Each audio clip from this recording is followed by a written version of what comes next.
Everyone, welcome to Join To Learn. ಇವತ್ತಿನ ಒಂದು ಸೆಷನ್ನಲ್ಲಿ 2024 March 5ರ ಪ್ರಚಲಿತ ಘಟನೆಗಳ ಕುರಿತು ಚರ್ಚೆ ಮಾಡೋಣ. ಕ್ಲಾಸನ್ನು ಸ್ಟಾರ್ಟ್ ಮಾಡೋಕ್ಕಿಂತ ಮುಂಚೆ ಒಂದು ಸ್ಮಾಲ್ ಹಾಗೂ ಇಂಪಾರ್ಟೆಂಟ್ ಇನ್ಫಾರ್ಮೇಷನ್. ಪ್ರತಿದಿನ ಬೆಳಗ್ಗೆ 9 ಗಂಟೆಗೆ ಜಾಯಿನ್ ಟು ಲರ್ನ್ ಯೂಟ್ಯೂಬ್ನಲ್ಲಿ ಕರೆಂಟ್ ಅಫೇರ್ಸ್ನ ಕ್ಲಾಸ್ ಇರುತ್ತೆ. ಹಾಗೆ ಹಳೆಯ ಕರೆಂಟ್ ಅಫೇರ್ಸ್ನ ಕ್ಲಾಸ್ಗಳನ್ನು ನೋಡೋಕೆ ಕೆಳಗಡೆ ಡಿಸ್ಕ್ರಿಪ್ಷನ್ನಲ್ಲಿ ಪ್ಲೇಲಿಸ್ಟ್ನ ಲಿಂಕನ್ನು ಕೊಡಲಾಗಿದೆ. ಆ ಲಿಂಕ್ ಮೂಲಕ ಹಳೆಯ ಕ್ಲಾಸ್ಗಳನ್ನು ಸಹ ತಾವು ನೋಡ್ಬೋದು. ಮತ್ತು 2024 ಹಾಗೂ 2023ರ ಪ್ರಚಲಿತ ಘಟನೆಗಳ ನೋಟ್ಸ್ ಮತ್ತು ಟೆಸ್ಟ್ ಜಾಯಿನ್ ಟು ಲರ್ನ್ ಆ್ಯಪ್ನಲ್ಲಿ ಅವೈಲೇಬಲ್ ಇರುತ್ತೆ ಅಂತ ಹೇಳ್ತಾ ಇವತ್ತಿನ ಒಂದು ಸೆಷನ್ನನ್ನು ಸ್ಟಾರ್ಟ್ ಮಾಡೋಣ. ಪ್ರಥಮ ಪ್ರಶ್ನೆ, ಪಾಕಿಸ್ತಾನದ ಜೊತೆ ಭಾರತದ ಎಷ್ಟು ರಾಜ್ಯಗಳು ಗಡಿಯನ್ನು ಹಂಚಿಕೊಂಡಿವೆ ಅಂತ ಪ್ರಶ್ನೆ. ಆಯ್ಕೆಗಳು 2 ರಾಜ್ಯಗಳು, 3 ರಾಜ್ಯಗಳು, 4 ರಾಜ್ಯಗಳು ಹಾಗೂ 5 ರಾಜ್ಯಗಳು. ಸರಿಯಾದ ಉತ್ತರ ಆಯ್ಕೆ 2 ಆಗುತ್ತೆ. ಪಾಕಿಸ್ತಾನದ ಜೊತೆ ಭಾರತದ 3 ರಾಜ್ಯಗಳು ಗಡಿಯನ್ನು ಹಂಚಿಕೊಳ್ಳುತ್ತೆ. ಯಾಕೆ ಪಾಕಿಸ್ತಾನ್ ಸುದ್ದಿಯಲ್ಲಿದೆ ಅಂತಂದರೆ, ಪಾಕಿಸ್ತಾನದ ಹೊಸ ಪ್ರಧಾನಿಯಾಗಿ PMLN ಪಕ್ಷದ ನಾಯಕರಾದಂತಹ ಶಹಬಾದ್ ಶರೀಫ್ ಅವರು 2ನೇ ಬಾರಿಗೆ ಆಯ್ಕೆ ಆಗಿರ್ತಾರೆ. ಸೊ ಎಕ್ಸಾಮ್ನಲ್ಲಿ ಕೇಳ್ತಾರೆ, ಪಾಕಿಸ್ತಾನದ ನೂತನ ಪ್ರಧಾನಿಯಾಗಿ ಯಾರು ಆಯ್ಕೆಯಾದ್ರು ಅಂತ ಹೇಳಿ. ಶಹಬಾದ್ ಶರೀಫ್ ಅವರು ಆಯ್ಕೆಯಾಗ್ತಾರೆ. ಇನ್ನು ಜಾಗತಿಕ ನಕ್ಷೆಯನ್ನು ನಾವು ನೋಡಿದಾಗ ಭಾರತ ಈ ಭಾಗದಲ್ಲಿ ಬರುತ್ತೆ, ಪಾಕಿಸ್ತಾನ್ ಈ ಭಾಗದಲ್ಲಿ ಬರುತ್ತೆ. ಭಾರತ ಪಾಕಿಸ್ತಾನದ ಜೊತೆ ಗಡಿಯನ್ನು ಹಂಚಿಕೊಳ್ಳುತ್ತೆ. ಎಕ್ಸಾಮ್ನಲ್ಲಿ ಕೇಳ್ತಾರೆ, ಭಾರತ ಮತ್ತು ಪಾಕಿಸ್ತಾನದ ನಡುವೆ ಇರುವಂತಹ ಗಡಿಯ ಹೆಸರೇನು ಅಂತ ಕೇಳ್ತಾರೆ. ಸೊ ರ್ಯಾಡ್ ಕ್ಲಿಫ್ ರೇಖೆ ಅಂತ ಹೇಳಿ ಅದಕ್ಕೆ ಕರೀತಾರೆ. ನಿಮ್ಮ ಹಳೆಯ ಎಕ್ಸಾಮ್ಸ್ಗಳಲ್ಲೂ ಕೂಡ ಅದನ್ನು GK ಸೆಕ್ಷನ್ ಅಂಡರಲ್ಲಿ ಕೇಳ್ತಾರೆ. ರ್ಯಾಡ್ ಕ್ಲಿಫ್ ರೇಖೆ ನೆನಪಿನಲ್ಲಿ ಇಟ್ಕೋಬೇಕು. ಭಾರತ ಮತ್ತು ಪಾಕಿಸ್ತಾನದ ನಡುವೆ ಇರುವಂತಹ ಗಡಿ ರೇಖೆಯ ಹೆಸರಾಗುತ್ತೆ. ಸೊ ಅದೇ ರೀತಿ ಮ್ಯಾಕ್ ಮೋಹನ್ ರೇಖೆ ಅಂತ ಕೂಡ ನಿಮ್ಮ ಎಕ್ಸಾಮ್ನಲ್ಲಿ ಕೇಳ್ತಾರೆ. ಮ್ಯಾಕ್ ಮೋಹನ್ ರೇಖೆ ಅನ್ನೋದು ಭಾರತ ಮತ್ತು ಚೀನಾದ ನಡುವೆ ಇರುವಂತಹ ಒಂದು ಗಡಿ ರೇಖೆಯ ಹೆಸರಾಗುತ್ತೆ. So coming to the point ಏನು ಅಂತಂದರೆ, ಭಾರತ ಮತ್ತು ಪಾಕಿಸ್ತಾನದ ನಡುವೆ 3323 ಕಿಲೋಮೀಟರ್ಗಳಷ್ಟು ಗಡಿಯ ಉದ್ದ ಇದೆ. ಸೊ 3323 ಕಿಲೋಮೀಟರ್ಗಳಷ್ಟು ಈ ಒಂದು ಗಡಿಯ ಉದ್ದ ಇರುತ್ತೆ. ಇನ್ನು ಭಾರತದ ನಕ್ಷೆನ ನೋಡಿದಾಗ ಭಾರತದ 3 ರಾಜ್ಯಗಳು ಈ ಪಾಕಿಸ್ತಾನದ ಜೊತೆ ಗಡಿಯನ್ನು ಹಂಚಿಕೊಳ್ಳುತ್ತೆ. ಮೊದಲನೇದಾಗಿ ಗುಜರಾತ್ ಗಡಿಯನ್ನು ಹಂಚಿಕೊಳ್ಳುತ್ತೆ, 2ನೇ ರಾಜ್ಯ ರಾಜಸ್ಥಾನ್ ಗಡಿಯನ್ನು ಹಂಚಿಕೊಳ್ಳುತ್ತೆ, ಹಾಗೆ 3ನೇದಾಗಿ ಪಂಜಾಬ್. ಗುಜರಾತ್, ರಾಜಸ್ಥಾನ್, ಪಂಜಾಬ್ ಈ 3 ರಾಜ್ಯಗಳು ಒಂದು ಗಡಿಯನ್ನು ಹಂಚಿಕೊಳ್ಳುತ್ತೆ. ಅದರ ಜೊತೆಗೆ ಒಂದು ಇಂಪಾರ್ಟೆಂಟ್ ಆಗುತ್ತೆ, ಏನು ಅಂದರೆ ಜಮ್ಮು ಕಾಶ್ಮೀರ. ಜಮ್ಮು ಕಾಶ್ಮೀರ ಅನ್ನೋದು ಕೇಂದ್ರಾಡಳಿತ ಪ್ರದೇಶ ಆಗುತ್ತೆ, ಅದು ಕೂಡ ಪಾಕಿಸ್ತಾನದ ಜೊತೆ ಗಡಿಯನ್ನು ಹಂಚಿಕೊಳ್ಳುತ್ತೆ. ಹಾಗಾದರೆ 3 ರಾಜ್ಯಗಳು ಮತ್ತು 1 ಕೇಂದ್ರಾಡಳಿತ ಪ್ರದೇಶ ಪಾಕಿಸ್ತಾನದ ಜೊತೆ ಗಡಿಯನ್ನು ಹಂಚಿಕೊಳ್ಳುತ್ತೆ. ಇಷ್ಟು ತಮಗೆ ಎಕ್ಸಾಮ್ ಪಾಯಿಂಟ್ ಆಫ್ ವ್ಯೂ ತುಂಬ ಇಂಪಾರ್ಟೆಂಟ್ ಆಗುತ್ತೆ. ಕರೆಂಟ್ ಅಫೇರ್ಸ್ ಅಲ್ಲಿ ಯಾರು ಪ್ರಧಾನಿಯಾಗಿ ಆಯ್ಕೆಯಾದರೂ ಈ ಬ್ಯಾಕ್ಗ್ರೌಂಡ್ ಇನ್ಫಾರ್ಮೇಶನ್ ತಮ್ಮ GK ಸೆಕ್ಷನ್ ಅಲ್ಲಿ ಕವರ್ ಆಗುತ್ತೆ. ಇನ್ನು ಅತಿ ಹೆಚ್ಚು ಒಂದು ಗಡಿಯನ್ನು ಹಂಚಿಕೊಂಡಂತಹ ರಾಜ್ಯ ಯಾವುದು ಅಂದರೆ 1035 ಕಿಲೋಮೀಟರ್ಗಳಷ್ಟು ರಾಜಸ್ಥಾನ್ ಏನು ಮಾಡುತ್ತೆ, ಗಡಿಯನ್ನು ಹಂಚಿಕೊಳ್ಳುತ್ತೆ. ಪಂಜಾಬ್ 547 ಕಿಲೋಮೀಟರ್ಗಳಷ್ಟು ಗಡಿಯನ್ನು ಹಂಚಿಕೊಳ್ಳುತ್ತೆ. ಇನ್ನು ಗುಜರಾತ್ 512 ಕಿಲೋಮೀಟರ್ಗಳಷ್ಟು ಗಡಿಯನ್ನು ಹಂಚಿಕೊಂಡ್ರೆ ಜಮ್ಮು ಹಾಗೂ ಕಾಶ್ಮೀರ 1216 ಕಿಲೋಮೀಟರ್ಗಳಷ್ಟು ಗಡಿಯನ್ನು ಹಂಚಿಕೊಳ್ಳುತ್ತೆ. But exam point of view ಎಷ್ಟು ಗಡಿಯ ಉದ್ದ ಅನ್ನೋದು ಕೇಳ್ತಾರೆ ಮತ್ತು ಆ ಗಡಿ ರೇಖೆಯ ಹೆಸರೇನು ಅನ್ನೋದು ತಮಗೆ ಎಕ್ಸಾಮ್ಸ್ಗಳಲ್ಲಿ ಕೇಳ್ತಾರೆ. ಮುಂದಿನ ಪ್ರಶ್ನೆ, ದುಬೈ ಅಂತಾರಾಷ್ಟ್ರೀಯ ಚಿತ್ರೋತ್ಸವದಲ್ಲಿ ಈ ಕೆಳಗಿನ ಯಾವ ಚಿತ್ರಕ್ಕೆ ಉತ್ತಮ ಮಕ್ಕಳ ಚಿತ್ರ ಅನ್ನುವಂತಹ ಪ್ರಶಸ್ತಿ ದೊರಕಿದೆ ಅಂತ ಪ್ರಶ್ನೆ. ಆಯ್ಕೆಗಳು ಚಿಣ್ಣರ ಚಂದ್ರ, ಬಯಲಾಟದ ಭೀಮಣ್ಣ, ಭಾಗೀರಥಿ, ತಾಯಿ ಕಸ್ತೂರ್ ಗಾಂಧಿ. ಸರಿಯಾದ ಉತ್ತರ ಆಯ್ಕೆ 1 ಆಗುತ್ತೆ. ರೀಸೆಂಟ್ ಆಗಿ ದುಬೈನಲ್ಲಿ ಒಂದು ಅಂತಾರಾಷ್ಟ್ರೀಯ ಚಿತ್ರೋತ್ಸವ ನಡೆಯುತ್ತೆ. ಈ ದುಬೈನ ಅಂತಾರಾಷ್ಟ್ರೀಯ ಚಿತ್ರೋತ್ಸವದಲ್ಲಿ ಚಿಣ್ಣರ ಚಂದ್ರ ಅನ್ನುವಂತಹ ಚಿತ್ರಕ್ಕೆ ಉತ್ತಮ ಮಕ್ಕಳ ಚಿತ್ರ ಅನ್ನುವಂತಹ ಪ್ರಶಸ್ತಿ ದೊರಕುತ್ತೆ. ಈ ಚಿತ್ರವನ್ನು ಗೋವಿಂದ್ ರಾಜು ಅವರು ನಿರ್ಮಾಣ ಮಾಡ್ತಾರೆ, ಇದರ ಪ್ರೊಡ್ಯೂಸರ್ ಆಗ್ತಾರೆ. ಬರ್ಗೂರ್ ರಾಮಚಂದ್ರಪ್ಪ ಅವರು ಇದನ್ನ ಡೈರೆಕ್ಷನ್ ಮಾಡ್ತಾರೆ, ನಿರ್ದೇಶನ ಮಾಡ್ತಾರೆ. ಸೊ ಎಕ್ಸಾಮ್ಗಳಲ್ಲಿ ಬಹಳ ಇಂಪಾರ್ಟೆಂಟ್ ಆಗುತ್ತೆ. ಯಾರು ನಿರ್ದೇಶಕರು? ಬರ್ಗೂರ್ ರಾಮಚಂದ್ರಪ್ಪ ಅವರು ನಿರ್ದೇಶಕರಾಗ್ತಾರೆ. ಸೊ ಈ ಚಿಣ್ಣರ ಚಂದ್ರದ ಒಂದು ಸಿನಿಮಾದಲ್ಲಿ ಸೊ ಆಕ್ಟ್ ಮಾಡಿದ್ದಕ್ಕಾಗಿ ಉತ್ತಮ ಮಕ್ಕಳ ಚಿತ್ರ ಪ್ರಶಸ್ತಿಗೆ ಇದು ಭಾಜನ ಆಗುತ್ತೆ ಮತ್ತು ಆಕಾಂಕ್ಷ್ ಬರ್ಗೂರ್ ಅವರಿಗೆ ಉತ್ತಮ ಬಾಲನಟ ಅನ್ನುವಂತಹ ಪ್ರಶಸ್ತಿ ಕೂಡ ಈ ಚಿತ್ರದಲ್ಲಿ ಮಾಡಿದಂತಹ ಆಕ್ಟಿಂಗ್ ಒಂದು ನಟನೆಗೆ ಬರುತ್ತೆ. ಯಾರಿಗೆ? ಆಕಾಂಕ್ಷ್ ಬರ್ಗೂರ್ ಅವರಿಗೆ.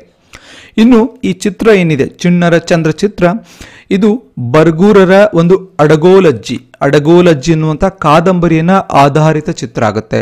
ಬಹಳ ಇಂಪಾರ್ಟೆಂಟ್ ಆಗುತ್ತೆ. ಯಾವ ಕಾದಂಬರಿ ಆಧಾರಿತ ಚಿತ್ರ ಇದು?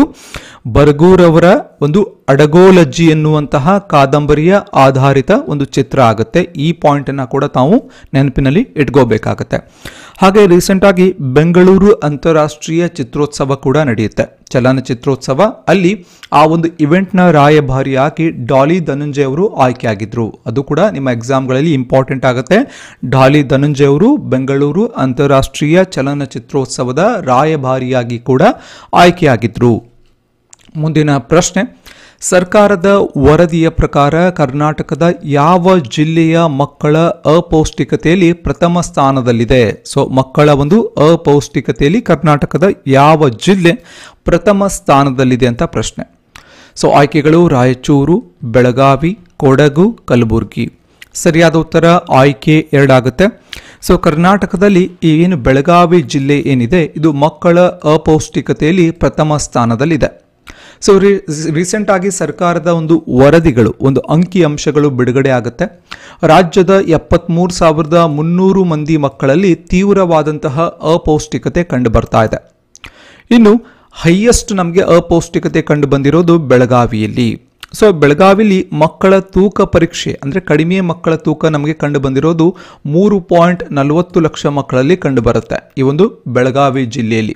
ಸೊ ಬೆಳಗಾವಿ ಪ್ರಥಮ ಸ್ಥಾನದಲ್ಲಿದೆ ಅಪೌಷ್ಟಿಕತೆಯಲ್ಲಿ. ಹಾಗೆ 2ನೇ ಸ್ಥಾನದಲ್ಲಿ ಕಲಬುರಗಿ ಇದೆ. ಹಾಗೆ 3ನೇ ಸ್ಥಾನದಲ್ಲಿ ರಾಯಚೂರು ಬರುತ್ತೆ. ಸೊ ಇದು ಟಾಪ್ 3 ಪ್ಲೇಸಸ್ ಅಲ್ಲಿ ಬರುತ್ತೆ. ಫಸ್ಟ್ ಬೆಳಗಾವಿ, 2ನೇದಾಗಿ ಕಲಬುರಗಿ, ಹಾಗೆ 3ನೇದಾಗಿ ಒಂದು ರಾಯಚೂರು ಬರುತ್ತೆ. ಇನ್ನು ಪೌಷ್ಟಿಕತೆ, ಒಂದು ಒಳ್ಳೆಯ ಪೌಷ್ಟಿಕತೆಯನ್ನು ಕಾಯ್ಕೊಂಡಂತಹ ಜಿಲ್ಲೆಯಲ್ಲಿ ಕೊಡಗು ಪ್ರಥಮ ಸ್ಥಾನದಲ್ಲಿ ಬರುತ್ತೆ. ಸೊ ಕೊಡಗಿನಲ್ಲಿ ಒಂದು ಒಳ್ಳೆಯ ಪೌಷ್ಟಿಕ ಅಂಶಗಳು ಮಕ್ಕಳಲ್ಲಿ ಕಂಡು ಬರ್ತಾ ಇದೆ, ಒಂದು ಕಡಿಮೆ ಅಪೌಷ್ಟಿಕತೆ ಕಂಡು ಬರ್ತಾ ಇದೆ ಅಂತ ಹೇಳಿ ಅದರ ಅರ್ಥ ಆಗುತ್ತೆ. ಹಾಗೆ ರೀಸೆಂಟ್ ಆಗಿ ಸರ್ಕಾರಿ ಶಾಲೆಯ ಮಕ್ಕಳಲ್ಲಿ ಪೌಷ್ಟಿಕತೆಯನ್ನು ಒಂದು ಹೆಚ್ಚಿಗೆ ಮಾಡೋಕೆ ಸೊ ಸಿದ್ದರಾಮಯ್ಯನವರು ರಾಗಿ ಮಾಲ್ಟ್ ಅನ್ನು ವಿತರಿಸುವಂತಹ ಒಂದು ಯೋಜನೆಗೆ ಚಾಲನೆ ನೀಡ್ತಾರೆ. ಸೊ ರಾಗಿ ಮಾಲ್ಟನ್ನು ವಾರದಲ್ಲಿ 3 ದಿನ ಸರ್ಕಾರಿ ಶಾಲೆಯ ಮಕ್ಕಳಿಗೆ ಕೊಡ್ತಾರೆ. ಎಕ್ಸಾಮ್ನಲ್ಲಿ ಕೇಳ್ತಾರೆ ಎಷ್ಟು ದಿನ ಕೊಡ್ತಾರೆ ಅಂತ ಕೂಡ ನಿಮ್ಮ ಎಕ್ಸಾಮ್ನಲ್ಲಿ ಕೇಳ್ತಾರೆ. ವಾರದಲ್ಲಿ 3 ದಿನ ಈ ರಾಗಿ ಮಾಲ್ಟನ್ನು ವಿತರಿಸುವಂತಹ ಯೋಜನೆ ಕೂಡ ರೀಸೆಂಟ್ ಆಗಿ ಸಿದ್ದರಾಮಯ್ಯನವರು ಚಾಲನೆಯನ್ನು ನೀಡ್ತಾರೆ. ಇದು ಕೂಡ ಮಕ್ಕಳಲ್ಲಿ ಪೌಷ್ಟಿಕ ಅಂಶವನ್ನು ಹೆಚ್ಚಿಗೆ ಮಾಡೋದು ಇದರ ಉದ್ದೇಶ. ಯಾಕಂದರೆ ರಾಗಿಯಲ್ಲಿ ಒಂದು ಐರನ್ ಕಂಟೆಂಟ್ ಹೆಚ್ಚಿಗೆ ಇರುತ್ತೆ, ಒಂದು ಕಬ್ಬಿಣಾಂಶ ಈ ಒಂದು ರಾಗಿಯಲ್ಲಿ ನಮಗೆ ಹೆಚ್ಚಿಗೆ ಕಂಡು ಬರುತ್ತೆ.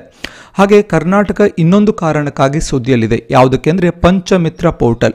ಸೊ ಈ ಪಂಚಮಿತ್ರ ಪೋರ್ಟಲ್ನ ರೀಸೆಂಟ್ ಆಗಿ ಲಾಂಚ್ ಮಾಡಲಾಗುತ್ತೆ. ಈ ಪಂಚಮಿತ್ರ ಪೋರ್ಟಲ್ನ ಅಡಿಯಲ್ಲಿ 89 ಸೇವೆಗಳನ್ನು ಒಂದು ಈ ಪೋರ್ಟಲ್ ಮುಖಾಂತರ ಸೊ ಗ್ರಾಮೀಣ ಭಾಗದ ಜನರಿಗೆ ಕೊಡ್ತಾರೆ. ಮತ್ತು ಒಂದು ಚಾಟ್ ಬೋರ್ಡ್ ಮುಖಾಂತರ ಕೂಡ ಇಲ್ಲಿ ಸೇವೆಗಳನ್ನು ತಾವು ಪಡ್ಕೋಬಹುದು, ಯಾರು? ಗ್ರಾಮೀಣ ಭಾಗದ ಜನ. ಇದರ ಉದ್ದೇಶ ಏನು ಅಂದರೆ ಗ್ರಾಮೀಣ ಭಾಗದ ಜನರ ಒಂದು ಏನು ಕಾರ್ಯಗಳಿದೆ ಸೇವೆಗಳನ್ನು ಡಿಜಿಟಲೈಸೇಷನ್ ಮಾಡೋದು ಇದರ ಉದ್ದೇಶ ಆಗುತ್ತೆ. ಸೊ ಇದನ್ನು ಕೂಡ ತಾವು ನೆನಪಿನಲ್ಲಿ ಇಟ್ಕೋಬೇಕು. ಹಾಗೆ ಕಲಬುರಗಿ ರೀಸೆಂಟ್ ಆಗಿ ನ್ಯೂಸಲ್ಲಿದೆ ಭೀಮಾ ಬ್ರ್ಯಾಂಡ್. ಸೊ ಕಲಬುರಗಿಯ ಒಂದು ತೊಗರಿ ಕಣಜ ಅಂತ ಕರಿತೀವಿ. ಕಲಬುರಗಿಯ ಒಂದು ತೊಗರಿಯ ಕಣಜ ಮತ್ತು ಅಲ್ಲಿನ ಒಂದು ತೊಗರಿ ಬೇಳೆನ ಭೀಮಾ ಬ್ರ್ಯಾಂಡ್ನ ಅಡಿಯಲ್ಲಿ ಮಾರುಕಟ್ಟೆಯಲ್ಲಿ ಮಾರಾಟ ಮಾಡ್ತಾ ಇದ್ದಾರೆ. ಇವನ್ ಆನ್ಲೈನ್ ಮಾರುಕಟ್ಟೆಯಲ್ಲಿ ಕೂಡ ಅದನ್ನ ಮಾರಾಟವನ್ನ ಮಾಡೋಕೆ ಮುಂದಾಗಿದ್ದಾರೆ. ಭೀಮಾ ಬ್ರ್ಯಾಂಡ್ ತೊಗರಿ ಬೇಳೆ, ತೊಗರಿಯ ಕಣಜ ಯಾವುದು? ಕಲಬುರಗಿ. ಸೊ ಮುಂದಿನ ಪ್ರಶ್ನೆ, ಪೋಲಿಯೋವನ್ನು ಎಷ್ಟು ವರ್ಷದ ಒಳಗಿನ ಮಕ್ಕಳಿಗೆ ಹಾಕಿಸಬೇಕು ಅಂತ ಪ್ರಶ್ನೆ. ಆಯ್ಕೆಗಳು 3 ವರ್ಷ, 5 ವರ್ಷ, 9 ವರ್ಷ, 11 ವರ್ಷ. ಸರಿಯಾದ ಉತ್ತರ ಆಯ್ಕೆ 2 ಆಗುತ್ತೆ. 5 ವರ್ಷದ ಒಳಗಿನ ಮಕ್ಕಳಿಗೆ ಪೋಲಿಯೋ ಲಸಿಕೆಯನ್ನು ಹಾಕಿಸಬೇಕಾಗತ್ತೆ. ರೀಸೆಂಟ್ ಆಗಿ ಈ ಪೋಲಿಯೋ ಅಭಿಯಾನಕ್ಕೆ ಕರ್ನಾಟಕದಲ್ಲಿ ಚಾಲನೆಯನ್ನು ನೀಡಲಾಗುತ್ತೆ. 5 ವರ್ಷದ ಮಕ್ಕಳಿಗೆ ಒಂದು ಪೋಲಿಯೋ ಲಸಿಕೆಯನ್ನು ಹಾಕಿಸೋಕೆ ಚಾಲನೆಯನ್ನು ನೀಡ್ತಾರೆ. ಇನ್ನು ಪೋಲಿಯೋಗೆ ಸಂಬಂಧಪಟ್ಟಂತಹ ಕೆಲವೊಂದು ಮಾಹಿತಿ ನಮಗೆ ಗೊತ್ತಾಗಬೇಕು. 5 ವರ್ಷದ ಒಳಗಿನ ಮಕ್ಕಳಿಗೆ ಪೋಲಿಯೋ ಲಸಿಕೆಯನ್ನು ಹಾಕಿಸಬೇಕು. ಭಾರತ ಪ್ರಸ್ತುತ ಪೋಲಿಯೋ ಮುಕ್ತ ದೇಶ ಆಗಿದೆ. ಸೊ ಪ್ರಸ್ತುತ ಯಾವುದೇ ರೀತಿಯಾದಂತಹ ಒಂದು ಆಕ್ಟಿವ್ ಕೇಸಸ್ ನಮಗೆ ಕಂಡು ಬಂದಿಲ್ಲ. ಆದರೂ ಕೂಡ ಪ್ರಿಕಾಷನರಿ ಮೆಜರ್ ಆಗಿ ಹಾಕ್ತಾರೆ. 2011ನಲ್ಲಿ 2011ರಲ್ಲಿ ಪಶ್ಚಿಮ ಬಂಗಾಳದಲ್ಲಿ ಕೊನೆಯ ಬಾರಿ ಪೋಲಿಯೋ ಪ್ರಕರಣ ಪತ್ತೆಯಾಗಿತ್ತು. ಸೊ ಲಾಸ್ಟ್ ಯಾವಾಗ ಪತ್ತೆಯಾಗಿದ್ದು ಪಶ್ಚಿಮ ಬಂಗಾಳದಲ್ಲಿ 2011ನಲ್ಲಿ ಪತ್ತೆಯಾಗಿತ್ತು. ಪೋಲಿಯೋವನ್ನು ಪೋಲಿಯೋ ಮೈಲಿಟಿಸ್ ಅಂತ ಕೂಡ ಕರೀತಾರೆ. ಸೊ ಪೋಲಿಯೋ ಮೈಲಿಟಿಸ್ ಅಂತ ಕೂಡ ಅದಕ್ಕೆ ಹೆಸರಿದೆ. ಇದೊಂದು ವೈರಸ್ನಿಂದ ಹರಡುವಂತಹ ರೋಗ ಆಗುತ್ತೆ. ಇದೊಂದು ವೈರಲ್ ಡಿಸೀಸ್.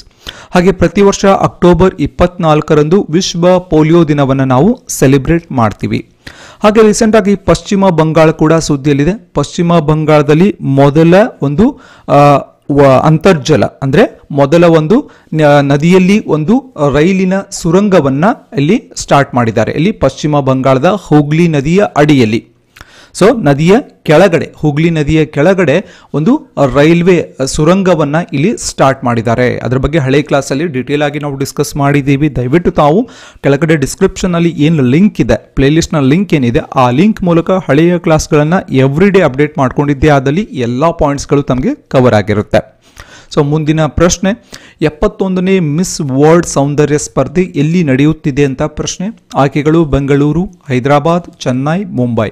ಸರಿಯಾದ ಉತ್ತರ ಆಯ್ಕೆ 4 ಆಗುತ್ತೆ. ಮುಂಬೈನಲ್ಲಿ 71ನೇ ಮಿಸ್ ವರ್ಲ್ಡ್ ಸೌಂದರ್ಯ ಸ್ಪರ್ಧೆ ನಡೀತಾ ಇದೆ. ಸೊ ಈ ಒಂದು ಇವೆಂಟ್ನಲ್ಲಿ 71ನೇ ಮಿಸ್ ವರ್ಲ್ಡ್ ಸೌಂದರ್ಯ ಸ್ಪರ್ಧೆಯಲ್ಲಿ ಬೆಸ್ಟ್ ಡಿಸೈನರ್ ರೌಂಡ್ನಲ್ಲಿ ಫೆಮಿನಾ ಮಿಸ್ ಇಂಡಿಯಾ ವರ್ಲ್ಡ್ ಯಾರು? ಸಿನಿ ಶೆಟ್ಟಿ ಅವರು best designer award of Asia ಅನ್ನುವಂತಹ ಪ್ರಶಸ್ತಿಯನ್ನು ಪಡ್ಕೊಂಡಿದ್ದಾರೆ. ಯಾರು ಪಡ್ಕೊಂಡ್ರು? ಸಿನಿ ಶೆಟ್ಟಿ ಅವರು. ಏನು award? Best designer award of Asia ಅನ್ನುವಂತಹ ಪ್ರಶಸ್ತಿಯನ್ನು ಅವರು ಪಡ್ಕೊಂಡಿದ್ದಾರೆ. ಸೊ ಇಷ್ಟು ಇವತ್ತಿನ ಒಂದು ಕ್ಲಾಸ್ನ ಡಿಸ್ಕಷನ್ ಪ್ಲಸ್ ಇನ್ಫಾರ್ಮೇಷನ್ ಆಗಿರುತ್ತೆ. ಕ್ಲಾಸ್ ಇಷ್ಟ ಆದರೆ ಒಂದು ಲೈಕ್ ಮಾಡಿ, ಈ ನಾಲೆಡ್ಜನ್ನು ನಿಮ್ಮ ಫ್ರೆಂಡ್ಸ್ ಜೊತೆ ಕೂಡ ಶೇರ್ ಮಾಡ್ಕೊಳ್ಳಿ. ಹಾಗೆ ನೀವಿನ್ನು ಜಾಯಿನ್ ಟು ಲರ್ನ್ ಯೂಟ್ಯೂಬನ್ನು ಸಬ್ಸ್ಕ್ರೈಬ್ ಮಾಡ್ಕೊಂಡಿರಲಿಲ್ಲ ಅಂದರೆ ಸಬ್ಸ್ಕ್ರೈಬ್ ಮಾಡ್ಕೊಳ್ಳಿ. ಹಾಗೆ ಜಾಯಿನ್ ಟು ಲರ್ನ ಟೆಲಿಗ್ರಾಮ್ ಪೇಜನ್ನು ಕೂಡ ತಾವು ಫಾಲೋ ಮಾಡ್ಬೋದು. ಮತ್ತು Join To Learn official app ಇದೆ ಮತ್ತು ಜಾಯಿನ್ ಟು ಲರ್ನ ವೆಬ್ಸೈಟ್ ಕೂಡ ಇದೆ.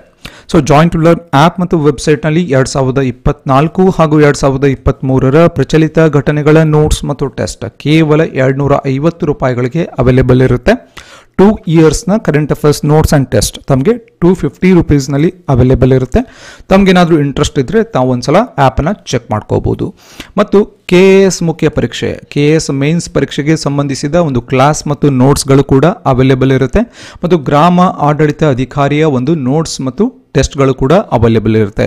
ಸೊ ನೀವೇನಾದರೂ ಈ 2 ಕೋರ್ಸ್ಗಳನ್ನು ಚೆಕ್ ಮಾಡಬೇಕು ಅಂತಂದರೆ, 2 ಕೋರ್ಸ್ಗಳಿಗೆ ನಿಮ್ಗೇನಾದರೂ ಜಾಯ್ನ್ ಆಗೋಕ್ಕೆ ಇಂಟ್ರೆಸ್ಟ್ ಇದ್ದರೆ ಕೆಳಗಡೆ ಒಂದು ಡಿಸ್ಕ್ರಿಪ್ಷನಲ್ಲಿ ಜಾಯಿನ್ ಟು ಲರ್ನ್ ಆ್ಯಪನ್ನು ಮತ್ತು ಜಾಯಿನ್ ಟು ಲರ್ನ್ ವೆಬ್ಸೈಟ್ನ ಲಿಂಕನ್ನು ಕೊಡಲಾಗಿದೆ. ಸೊ ದಯವಿಟ್ಟು ತಾವು ಒಂದ್ಸಲ ಹೋಗಿ ಚೆಕ್ ಮಾಡ್ಕೋಬೋದು ಅಂತ ಹೇಳ್ತಾ ಮತ್ತೆ ಮುಂದಿನ ಸೆಷನ್ನಲ್ಲಿ ಮತ್ತೊಂದು ವಿಷಯದ ಕುರಿತು ಮಾತನಾಡೋಣ. ಧನ್ಯವಾದಗಳು.